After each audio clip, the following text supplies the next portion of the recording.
Good afternoon and welcome to the 19th in our series of Tea Tuesday events and the 3rd of 2022. My name is Hilary Woodhead, I'm NAPA's Executive Director, and I am delighted to host these events which enable me to spend the afternoon drinking tea, and I've got my tea here, and chatting to wonderful people. So I do love a Tea Tuesday. This is a free event, as always.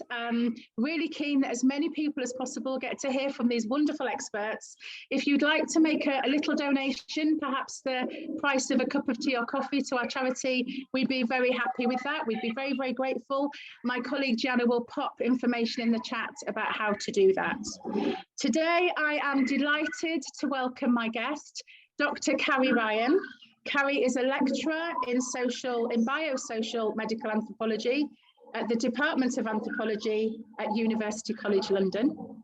Her research is inspired by many years' experience as an activity provider herself in the States. She explores the vital role that social activities play in the lives of older people. Today, we're going to be discussing a topic of mutual interest. Is bingo a good or a bad activity? So we're going to spend the next half an hour or so chatting about that. We hope that you will ask questions in the chat, tell us what you think, your comments, your ideas, your challenges around this topic. We'd love to hear from you. But just to start us off, hello Carrie, thank you for being here. Very pleased to have you here.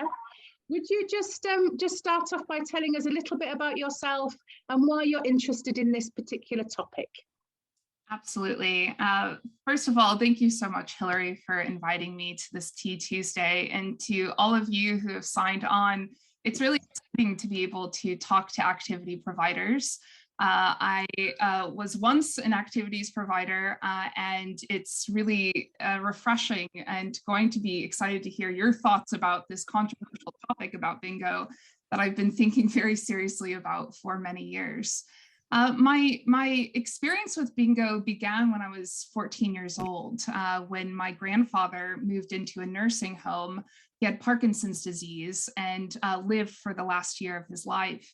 And I visited him almost every day, and I would often spend time with him in the activities room, and we would do the activities together that activity providers put on. And through that, I got to befriend all of the other residents. I started to facilitate some of the activities because the activity directors always needed extra help. So after my grandfather passed, the activity director asked me if I would stay on as an assistant director, and I happily said yes. So I spent the next 3 summers between the ages of 15 to 18 activity directing, and often doing this on the weekends and over the summers. I was often the only person putting on activities for a nursing home of about 50 residents.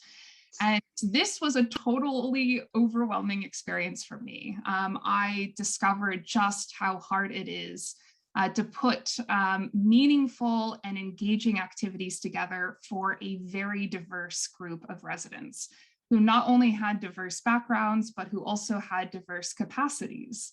And I became enthralled with just how difficult it was, just how much of a skill it was that you needed to cultivate. And I was also just moved by working in the institution more generally. What was it like for older adults to spend their last years, months, and days in these institutions? How did carers cope with all of the demands that they had, and often how undervalued they were?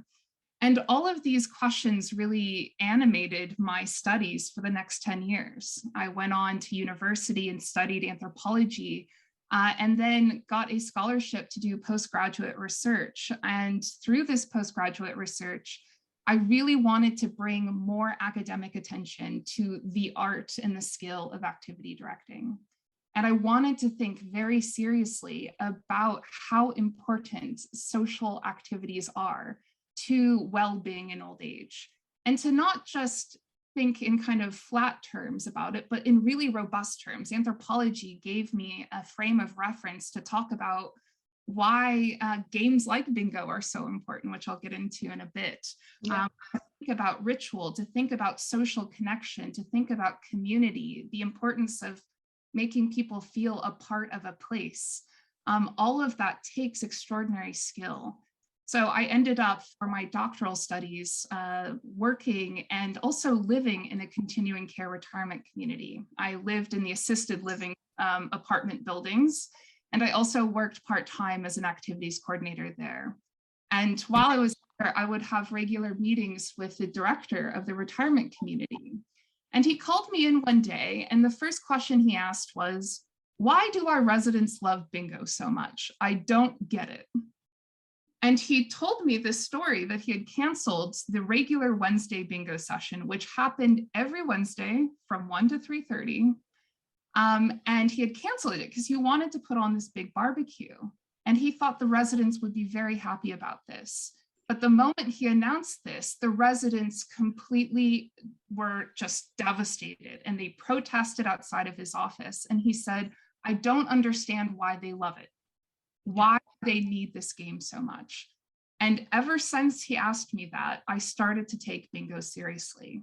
Why is it that these older adults showed up every single Wednesday? They never played it casually, they played it religiously. What did bingo do for them? And why did people think bingo was such a silly activity when these older adults loved it so much and it was so very clearly important to them? So that became the basis of my study. That sparked your interest.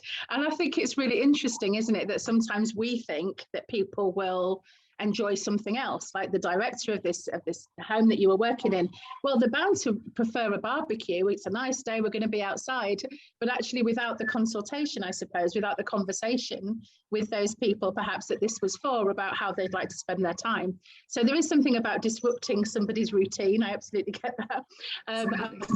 What the activity is in itself and why bingo. We'll get to that. But I think it's really interesting, isn't it? How we think we have the ideas, we think we have the best ideas, but we haven't necessarily always checked them out and asked people what they think and how they'd like to spend their time. That's a brilliant story, and I think I'm really inspired to hear about how you started out as an activity provider and went on to attain a doctorate in this topic of social activity. I just think that's really, really inspiring, and I'm sure our activity providers listening here today will be really inspired by that as well. So thank you for sharing that. So you touched on kind of why people think bingo is might think it's a silly activity.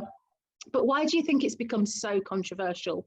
Because I know when I was an activity provider 400 years ago, I was actually told to take bingo off my activity program because there were various assumptions being made about whether or not that was appropriate. Can you just say a little bit more about what the research you undertook kind of uncovered about that controversy, and whether there's grounds really for us to be as concerned as we've been? Yeah, absolutely. I think it's one of the most important questions to really think seriously about. And one of the things that I realized was that lots of people have this idea that bingo is a game that is really dangerous to older adult well-being. And one of the things, we had bridge players who thought that they were morally superior over bingo players in the retirement community. And the bridge players would constantly say that bingo was a game that really produced passivity in older adults. The kind of repetitive calling of the numbers kind of lulled these older adults into this kind of mindless automaton state. And they would look at these older adults kind of hunched over their cards, and they would perceive them to be very kind of checked out. So they think that bingo as a game kind of creates this passivity, but they also think that it's an immoral game. They thought it was really bad that older adults were winning for not doing anything, for just showing up. And this is kind of largely a kind of view of games of chance like bingo that has persisted ever since the Roman era. In Roman times, they tried to outlaw games of chance because they thought games of chance inculcated really immoral virtues. It encouraged people to rely on fate and on luck for their wealth. And it really distracted people. Instead of kind of honoring God, they were honoring fate. And it was producing all the wrong virtues. They didn't want people to just be relying on fate for their wealth. They wanted them to be hardworking citizens. They wanted them to cultivate their minds instead of just passively sitting there. So there's this idea that bingo kind of runs against our idea of what it means to be a good older adult and how we want our older adults to engage. We want them to be active instead of passively receiving these numbers.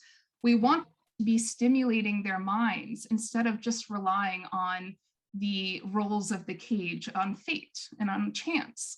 So there's this sense that it goes against everything we want older adults to be. Instead of actively engaged people, it creates passively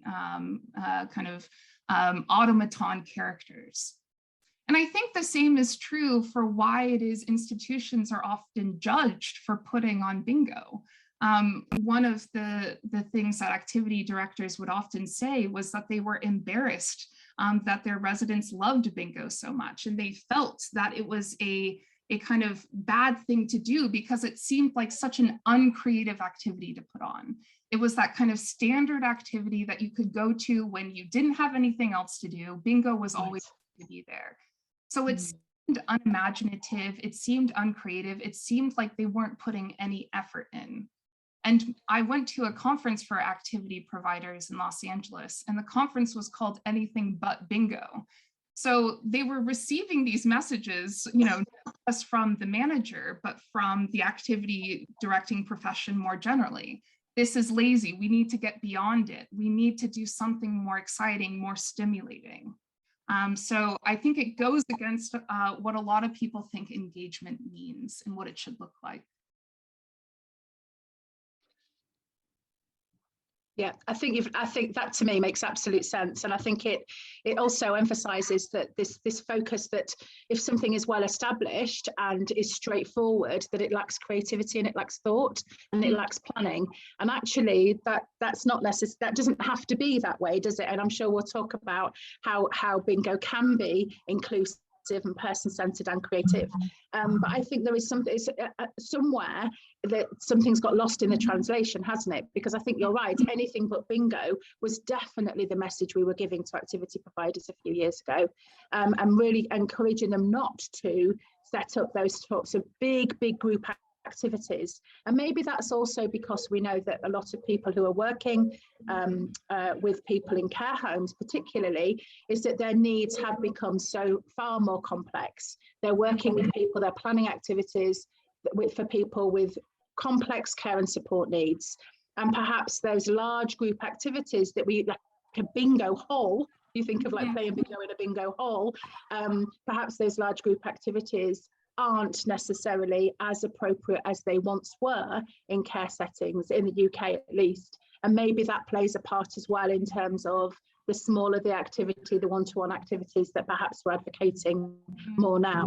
That doesn't necessarily lend itself to that big competitive game of chance type activity such as bingo. So that's, I think, another thing that might be worth noting really in terms of why bingo's gone off the boil a little bit perhaps. And can you tell us a bit more about your research and how the perception, do you feel as though you've shifted people's perceptions of bingo through the work that you've done and the research that you've undertaken? Well, I hope so. That's the intention.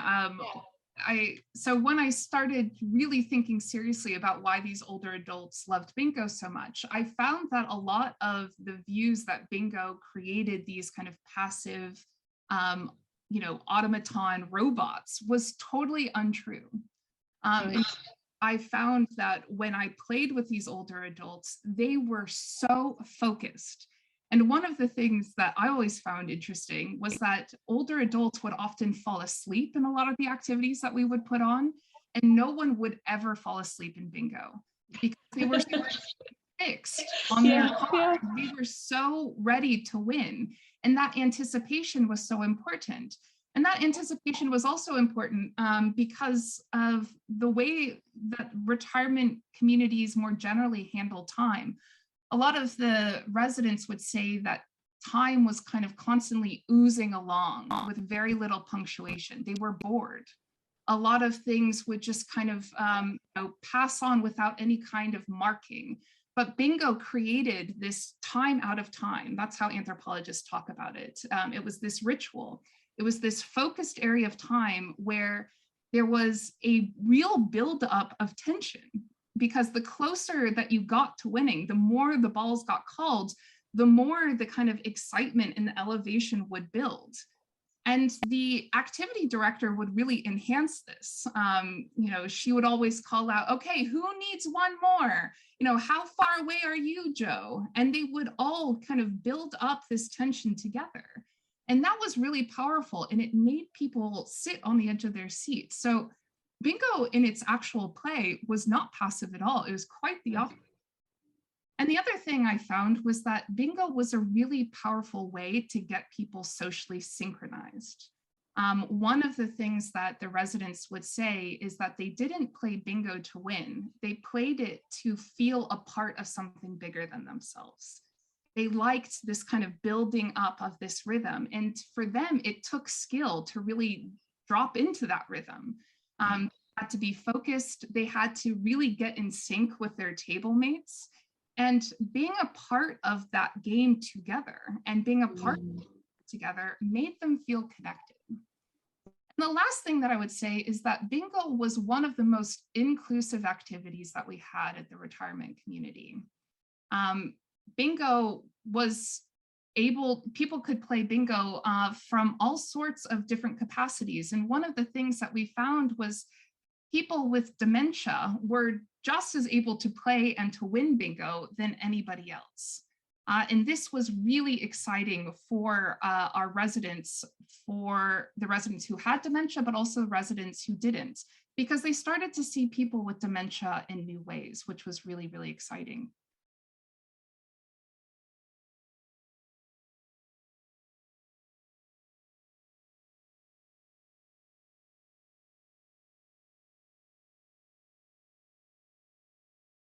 I think we've lost Hilary.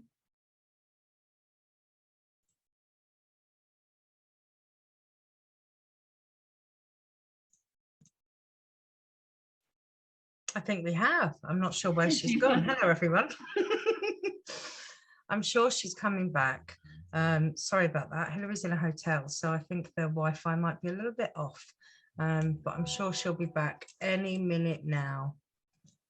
Let's have a look. I was worried that was me. My internet is usually the one acting up. So where did Hilary get to? I'm just wondering. So I've got your, do you want to talk a little about your Aging Playfully project, Carrie? Sure, I'd be happy. And then hopefully Hilary will be back in a second. Excellent. So partly because I have tried to really encourage people to think differently about bingo, I've really tried to introduce the power and also the meaning of games in older adults' lives. And one of the things that I've noticed is that a lot of people who write about aging in academic circles really overlook social activities generally, but also specifically games, which was interesting to me because so many of the older adults that I worked with loved playing games and played games all the time. And I had one older adult who loved playing Xbox, for example, another who played Candy Crush constantly, others who played games on Facebook with other people.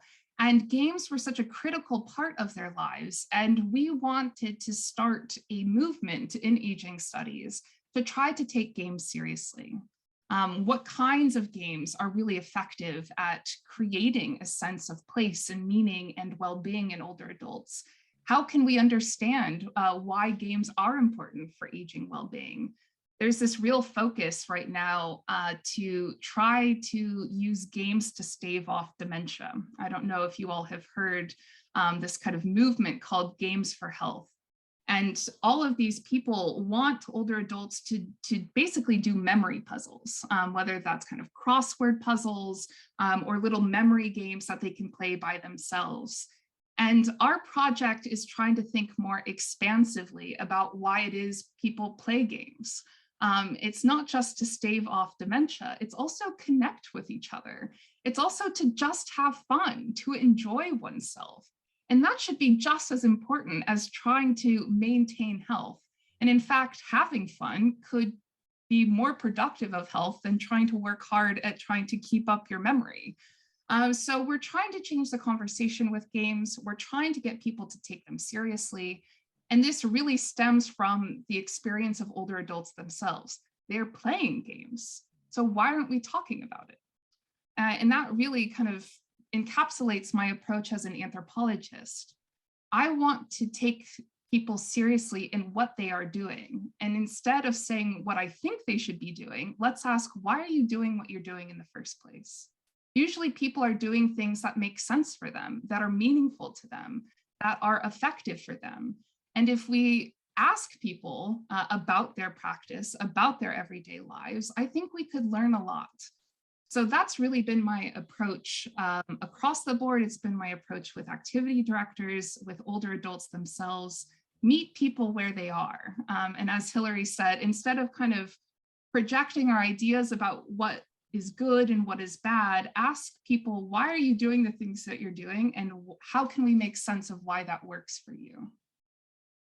That's just brilliant. I love that. You know, I mean, the Candy Crush thing, that's the game that so many people play, isn't it?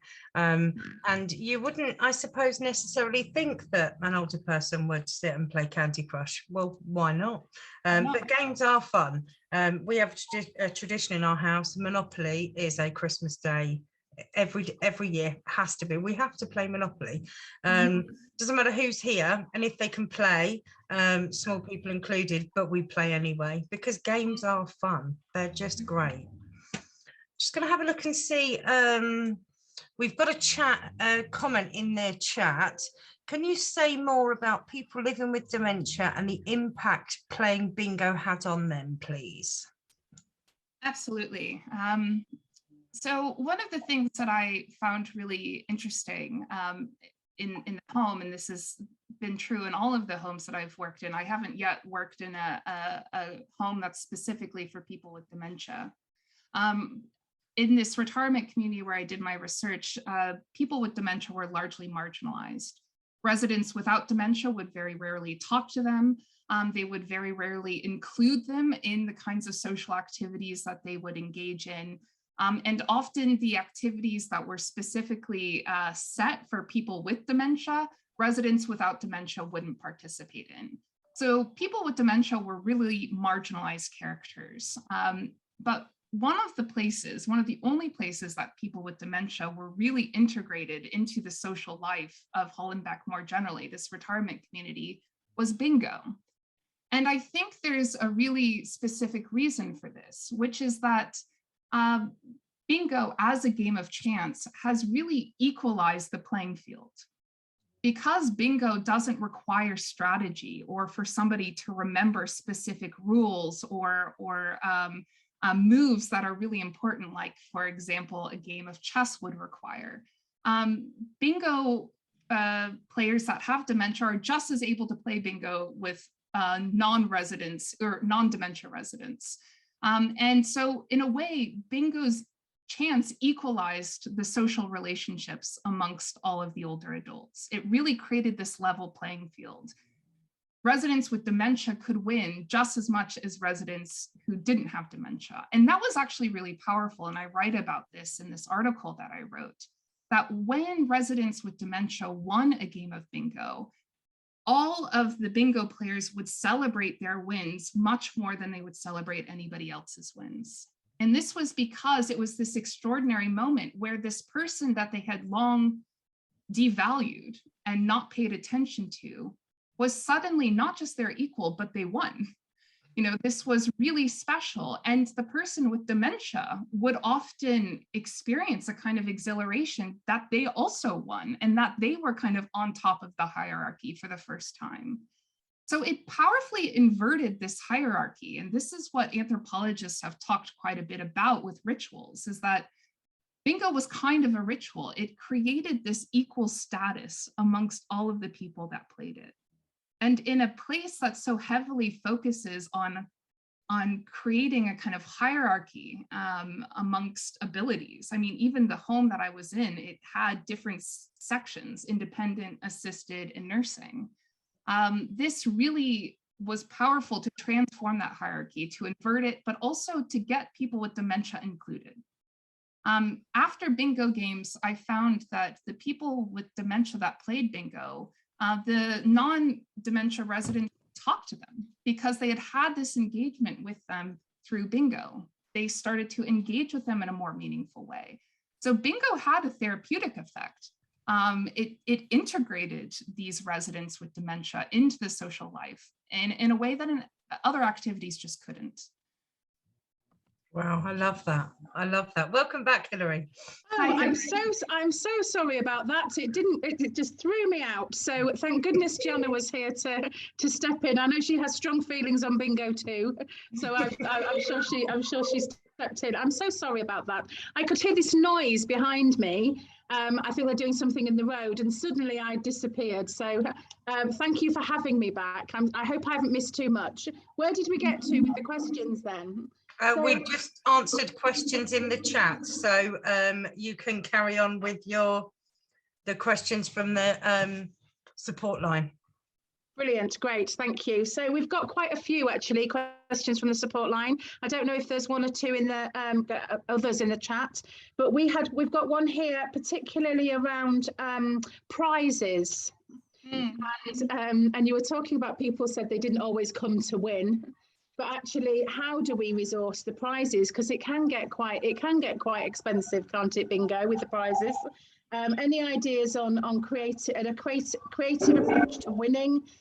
Prize ideas? Chocolates and body wash gets a bit boring, and this is from Kyle. So, any thoughts on how we can keep the prizes affordable but also interesting? Oh, that's such an interesting question.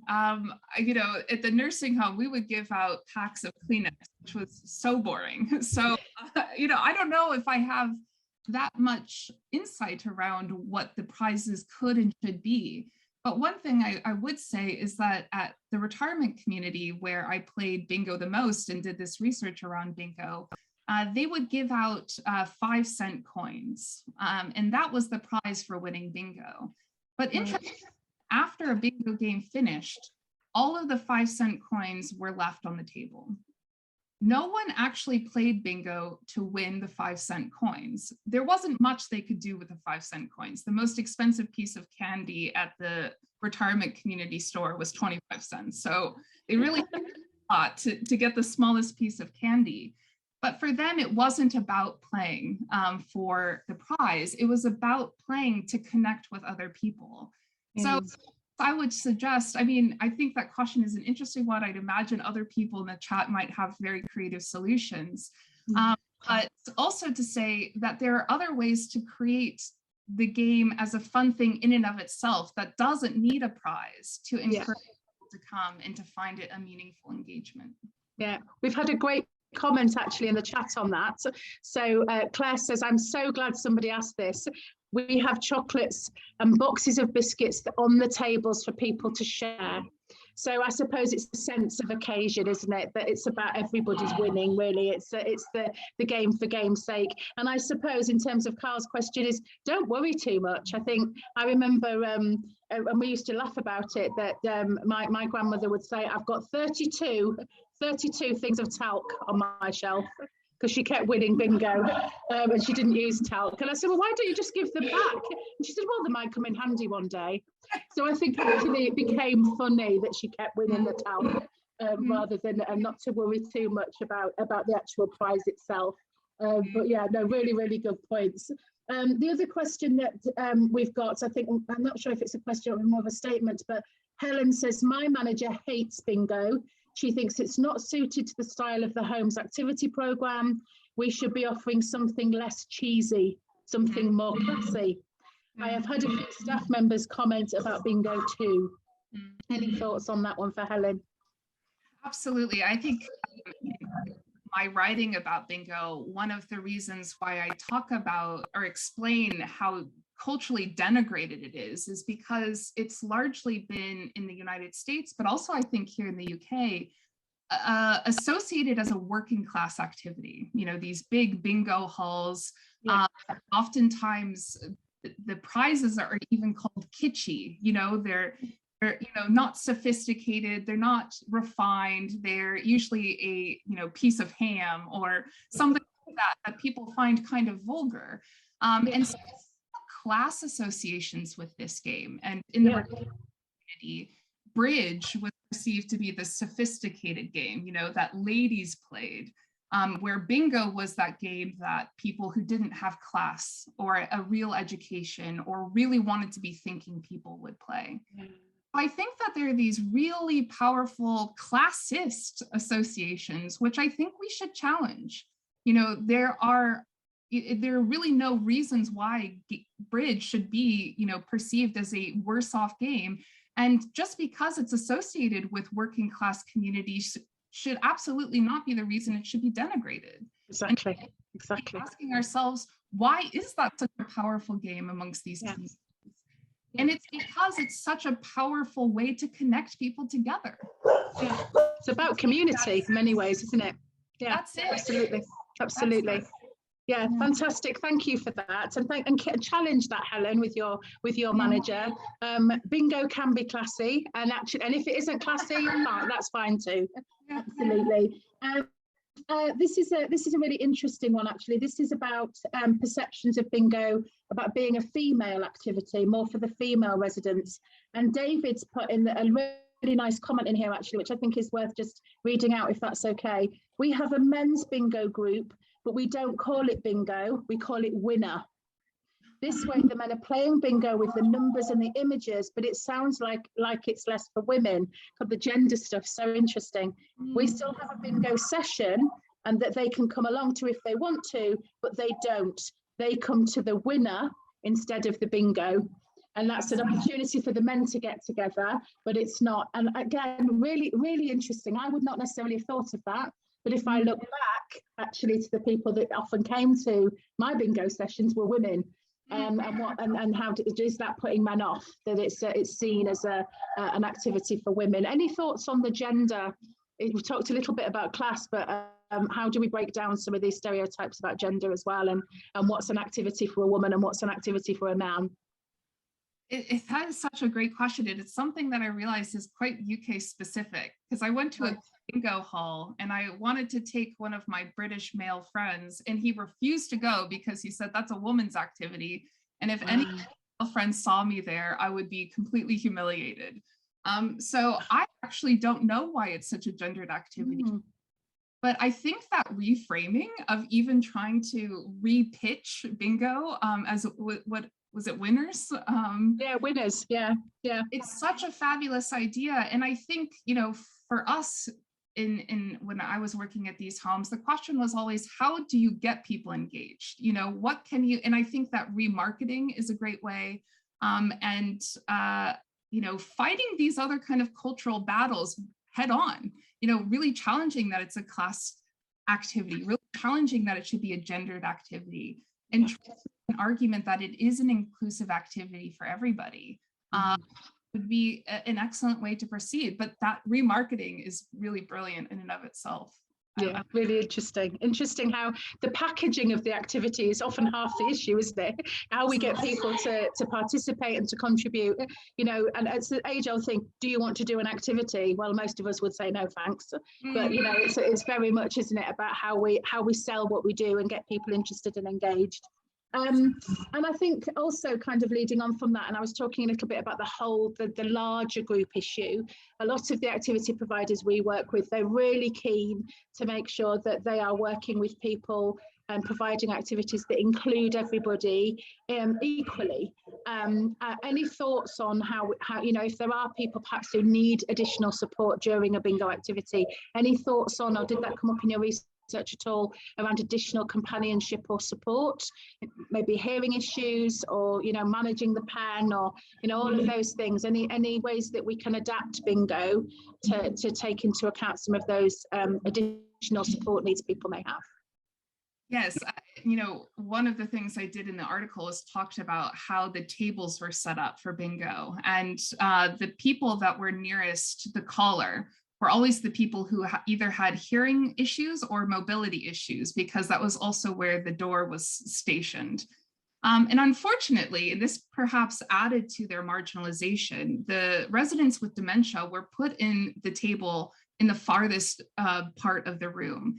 And that was often because they would ask questions, and other residents found their question asking very disruptive. We would place, I was always helping people with dementia play bingo, so that was my job during the bingo game.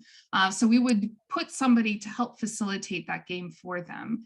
And it was interesting because we worried that this would marginalize each group. It would kind of sort them by ability. But the game itself created such a strong sense of groupness and community that marginalization was overcome through the playing of itself. So I wouldn't be too worried about, how you sort the game. I think the game itself. I think we do worry about that, don't we? We get lots of questions at NAPRA about how do we adapt this activity to be, appropriate for people with dementia? How do we adapt this activity? And we often say, it's not the activity you have to adapt. It's your approach. It's how you work with somebody, and how, and it's the activity itself is probably easy to adapt. It's if you have the confidence and the understanding about what that individual needs. So I suppose, you need to be brave, don't you? And just have a go and not worry too much about whether it will work in different, that it will probably work. If somebody's interested enough to show up and be there, then they're going to be able to contribute in some way or other. Yeah, brilliant. Thank you so much. I mean, there's so much to talk about with this. And how does this relate to kind of your other work around playfulness and games? I don't know if you touched on that with Jana when I was out of the room, but anything you wanted to just add to that with a more general understanding of games? Yeah, we did touch a bit on this Aging Playfully project, and it perhaps is also an opportunity for me to really invite all of you who are interested in thinking with us about the place of games in older adult well-being. I said earlier that, one of the things that I noticed quite a lot while I was working in these retirement communities was just how much older adults play games. But now that I'm an academic, I don't see any of that reflected in the literature. And that's because academics think games are frivolous. They're unimportant things that we don't require serious scholarship.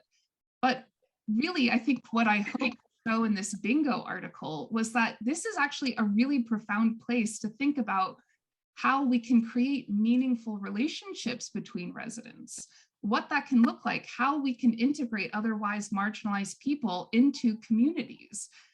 And games are really powerful places for us to do that. So this project is really to try to get people to take games seriously, to get academics to take games seriously, but also to really reach out to practitioners, which is why I reached out to you in the first place, Hilary, to see how you all are using games in your everyday lives. What do you find older adults to really enjoy?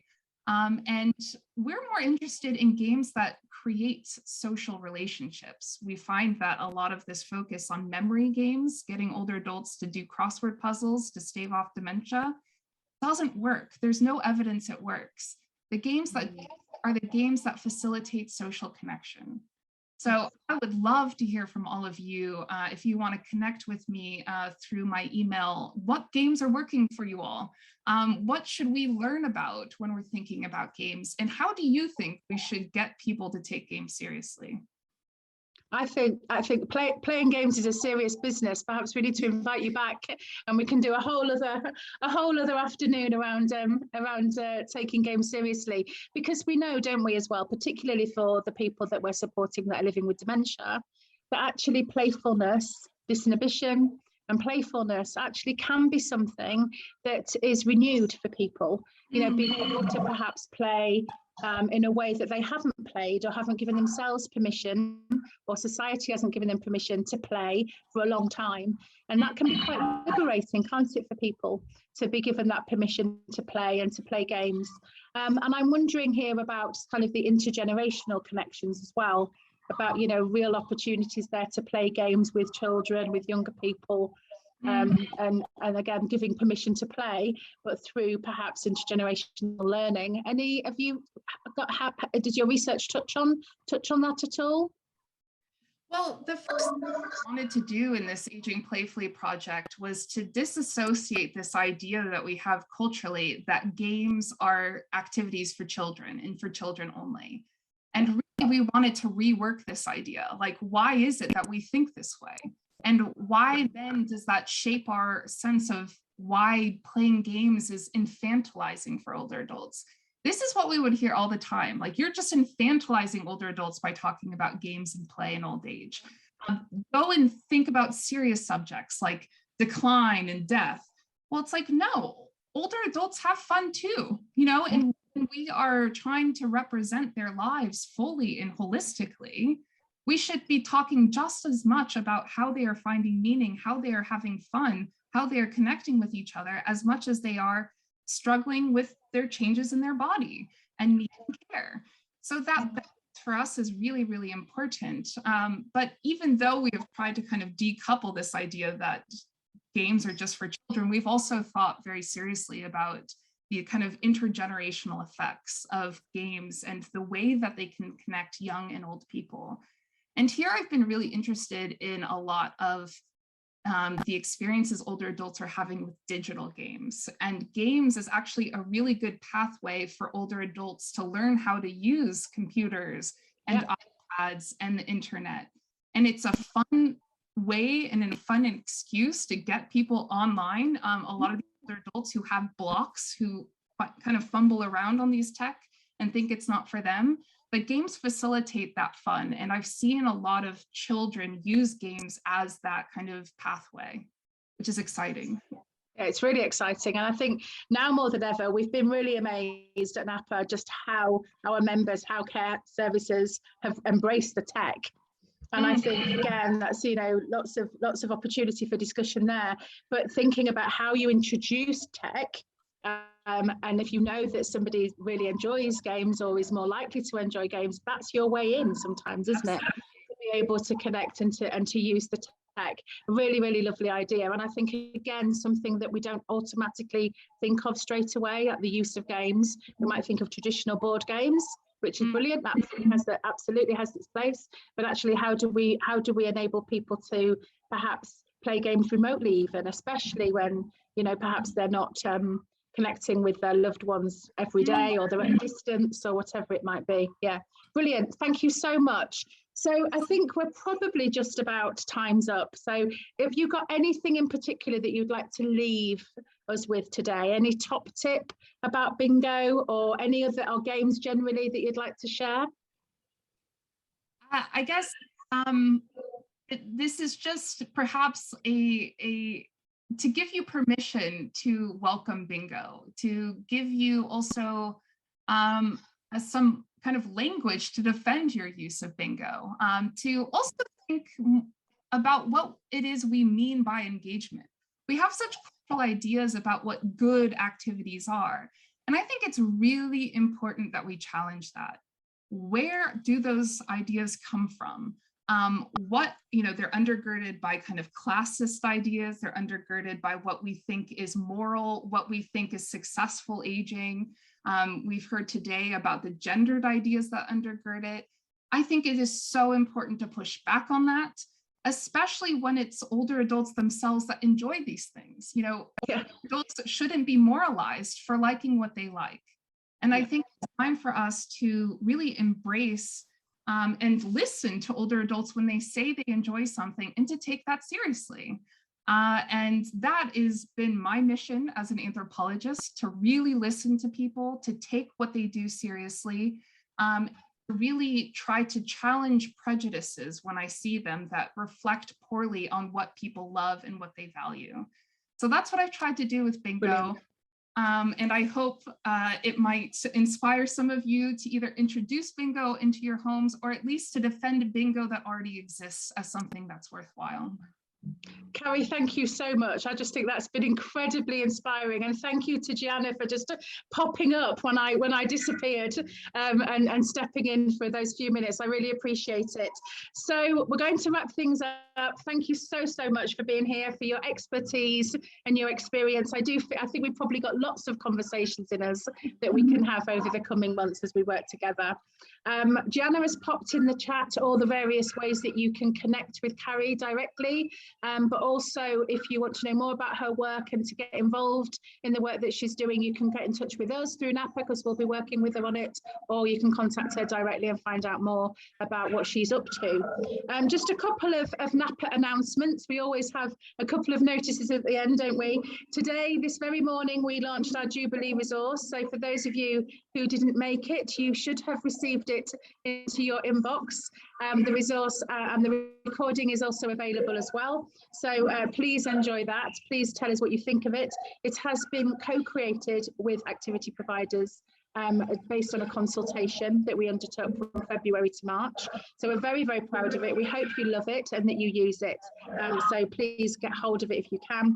And thank you to Unilever Food Solutions, who sponsored it and has made it available for free for every care service in the UK.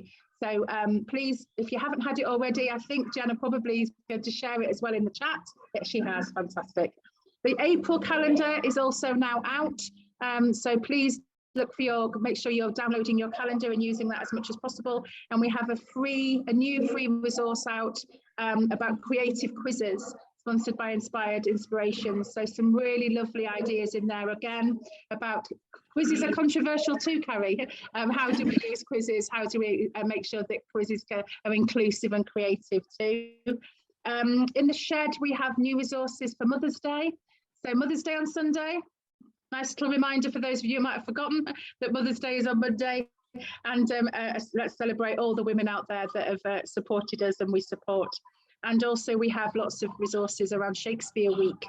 So if you'd like to get involved with Shakespeare Week, there's lots of resources there for you too. Lots of training dates coming up. We've got some, again, we've been listening to you guys, what you need. We've got some really short workshops, little webinars, half-day sessions on the Eventbrite page for you to have a look at. Please book yourselves onto those and all of our free events as well. A date for your diary is the 15th. The NAPA conference, so that's coming and lots of information will be out about that really soon. So I think the last thing to say really is that come again, Tea Tuesday. The next Tea Tuesday is in April, and I will be chatting to Charlie Blair, and Charlie is the founder of the Blair Academy, and we're going to be talking about how we integrate creative dance into activity provision, particularly in care homes. So another fantastic topic. So that's going to be the 26th of April, to get that into your diaries now.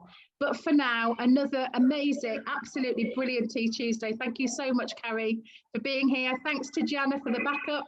Thank you all for joining us, and we look forward to seeing you very soon. Bye for now. Bye-bye.